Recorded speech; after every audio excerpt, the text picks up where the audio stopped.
Muy buenos días. ¿Cómo estás el día de hoy?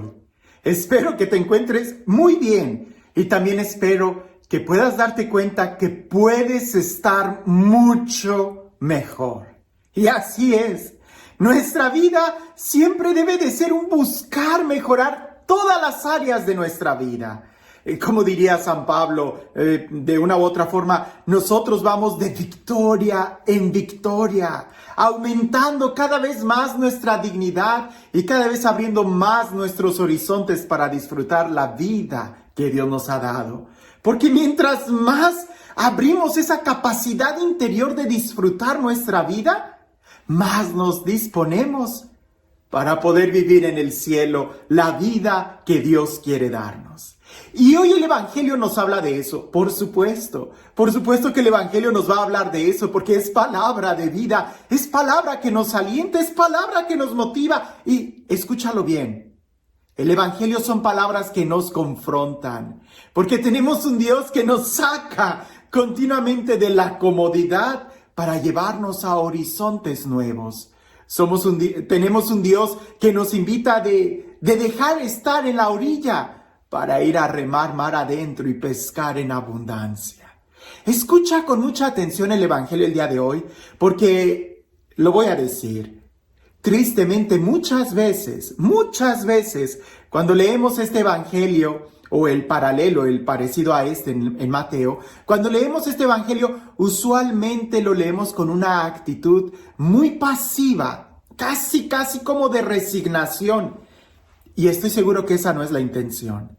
La intención del Evangelio es precisamente que nosotros podamos levantarnos, incomodarnos un poquito y crecer.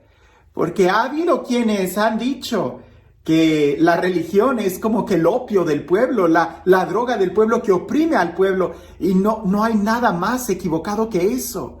El Evangelio, la espiritualidad, la vida, es aquello que nos motiva, es aquello que nos hace crecer. Pero muchas veces por leer el Evangelio de una manera tan superficial, es que a veces nos quedamos con una actitud de resignación. Y no debe de ser así. Escucha este Evangelio y escúchalo con la pregunta de ¿qué me dice Dios y qué me invita a hacer? Porque no es solamente tener una actitud de resignación. Alguien que tiene una actitud de resignación no va a hacer nada.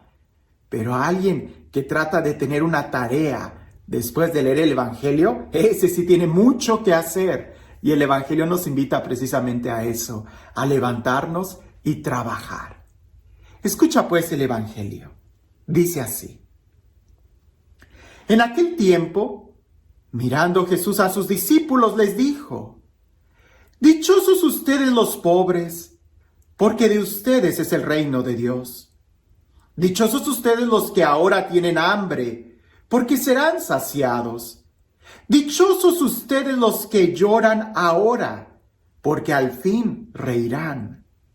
Dichosos serán ustedes cuando los hombres los aborrezcan y los expulsen de entre ellos, y cuando los insulten y maldigan por causa del Hijo del Hombre. Alégrense ese día y salten de gozo, porque su recompensa será grande en el cielo. Pues así trataron sus padres a los profetas. Pero, ¡ay de ustedes los ricos! Porque ya tienen ahora su consuelo. ¡Ay de ustedes los que se hartan ahora! Porque después tendrán hambre. ¡Ay de ustedes los que ríen ahora! Porque llorarán de pena. ¡Ay de ustedes cuando todo el mundo los alabe! Porque de ese modo trataron sus padres a los profetas. ¡Qué texto tan fuerte! Algo que tengo que subrayar en esta meditación es de que estas palabras están dirigidas a los discípulos de Jesús. Así que ese bienaventurados ustedes y ese ay de ustedes está dirigido hacia la misma persona.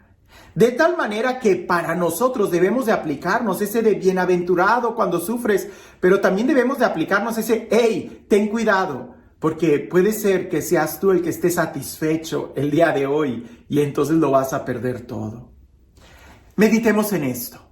Cuando leemos las bienaventuranzas, definitivamente no son y no debe de ser un discurso de resignación pues te tocó sufrir, ni modo, pues así sufre, ¿no? Pues te tocó esa cruz pesada, pues cárgala, ya un día vas a reír. No, no es esa actitud de resignación para nada. Más bien nos invita a que nosotros podamos revisar nuestra vida y darnos cuenta si tenemos ambiciones. Y es una palabra muy difícil, porque usualmente la palabra ambición la relacionamos únicamente con cosas malas. Tengo ambición al dinero y eso está mal. Tengo ambición a posesiones, porque la ambición implica como un amor, un deseo que a veces no se controla y por eso está mal. Pero en este momento quiero hablar, porque no sé en español qué palabra usar, que describa ese movimiento a querer más. Jesús en el Evangelio utiliza la palabra hambre y sed, que es alguien que quiere más. Y nosotros debemos de buscar tener esa sana ambición. No me refiero a las cosas materiales, no me refiero a puestos, no me refiero a incluso al dinero, no me refiero a ese tipo de ambiciones. Me refiero a la ambición de querer el reino de Dios. Porque de eso habla la bienaventuranza, de buscar esperar, estar en el reino de Dios. De ustedes será el reino de Dios. ¿Y qué es el reino de Dios? Es justicia, paz, presencia de Dios, amor, hambre y sed de la presencia de Dios, que simplemente se traduce en esto: amor, justicia y paz. Esa debe de ser nuestra ambición, querer vivir más en el amor, querer vivir más en la justicia, querer vivir más en la paz, que la paz y el reino de Dios se instaure en cada rincón de la tierra y de nuestro propio corazón, claro está, de felicidad, ¿verdad? Porque ustedes reirán, serán felices, serán dichosos. Como te das cuenta, las bienaventuranzas hablan de bienaventurado el que sabe que no tiene y quiere. Pero aunque yo sea feliz el día de hoy, aunque yo tenga paz el día de hoy, sé que puedo tenerla más. Porque mi Dios es un Dios tan grande que nunca voy a terminar de abarcarlo y de recibirlo y de estar en Él. Porque sé que Él me invita a remar mar adentro, a ir cada vez más a horizontes de paz, de amor, de profundidad, de vida, de gracia. Por eso la bienaventuranza es para aquellos que buscan más. Y al saber lo que me espera en el cielo, me hace aquí el empezar a sufrir y tener una actitud de pobreza. Porque yo no quiero estar aquí. Aunque tenga las mejores situaciones y aunque viva en un estado de gracia sorprendente aquí en la tierra, mi corazón lo que está buscando es el cielo. Y el solo hecho de pensar en el cielo y lo que me espera cuando yo ya esté allá, hace que aquí yo viva en pobreza. Hace que aquí no encuentre yo mi lugar. Hace que aquí yo viva en persecución porque yo añoro algo más grande. Y es eso lo que las bienaventuranzas nos motivan, a tener una especie de ambición a aquello. No a una ambición de aquí de las cosas de la tierra. Ridículo me vería yo queriendo ambicionar un puesto eclesiástico. Eso, perdón, pero es mucho más grande mi ambición. Yo busco el cielo. Y eso es a lo que nos invita el Evangelio, a mirar más allá. Por eso el Evangelio de San Lucas me gusta. Porque aunque el Evangelio de San Mateo, que es muy profundo en la forma en cómo expone las bienaventuranzas en todo el contexto del Sermón de la Montaña, en el Evangelio de San Lucas lo pone junto con esos de ¡ay de ustedes! Porque ese ¡ay de ustedes! Es para los que ya se acomodaron el día de hoy aquí y están muy tranquilos. ¡Ay de ustedes! Porque pudiéramos parafrasear. Aunque te hayas acomodado en una vida espiritual y que ya estés bien cómodo y que digas, ay, pues ya, así estoy bien. Cuidado, porque puedes perder eso de una manera tan fácil. La vida espiritual es siempre un movimiento, es siempre un estar buscando a Dios. No podemos quedarnos quietos. En el momento en que tú ya te quedas estacionado, quieto, ahí es donde, ¡ay de ti, cuidado! porque puedes perderlo todo, vas a sufrir, vas a llorar, vas a lamentarte. Debemos de buscar más y más.